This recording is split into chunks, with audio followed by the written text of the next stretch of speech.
Hi friends, കാശിമോനെ മാറ്റിച്ച് ഞങ്ങൾ രാവിലെ തന്നെ കുളിച്ച് മാറ്റി പോണത് വേറെ എങ്ങോട്ടല്ല അമ്പലത്തിലേക്കാണ്. ഇനി മണ്ഡലമാസമൊക്കെ സ്റ്റാർട്ട് ചെയ്യല്ലേ. അപ്പോൾ നാളെ മുതൽ മണ്ഡലമാസം തുടങ്ങുകയാണ് കേട്ടോ. അപ്പോൾ നാളെ ക്ലാസ്സും കാര്യങ്ങളൊക്കെ ഉള്ളതുകൊണ്ട് കാശിമോനും കൂട്ടി പോകാൻ കഴിയില്ല. അപ്പോൾ ഇന്നൊന്ന് അമ്പലത്തിൽ പോയി വരാൻ വിചാരിച്ചു. അങ്ങനത്തെ തുമ്പിമോൾ അവളുടെ രീതിക്കൊക്കെ ഒരുങ്ങി മാറ്റി ഞങ്ങളിതാ അമ്പലത്തിലേക്ക് പോണ്. അച്ഛനാണ് കേട്ടോ അമ്പലത്തിലേക്ക് ആക്കി തന്നത്.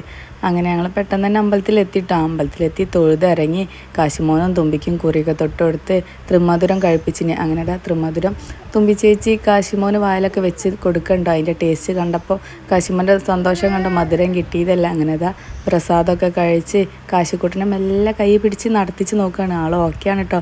മെല്ലെ മെല്ലെ നടക്കണ്ട്. ഇതിൻ്റെ ഇടയിൽ കൂടി തുമ്പിമോള് പ്രസാദം കാശിമോൻ്റെ വായിൽ വെച്ച് കൊടുക്കണ്ട് കേട്ടോ. കാശി തുമ്പിൻ്റെ ഡ്രസ്സ് പിടിച്ച് വലിക്കണ വേറെ ഒന്നുമല്ല, അവന് ഇനിയും പ്രസാദം വായിലേക്ക് കിട്ടാൻ വേണ്ടിയിട്ടാണ് കേട്ടോ.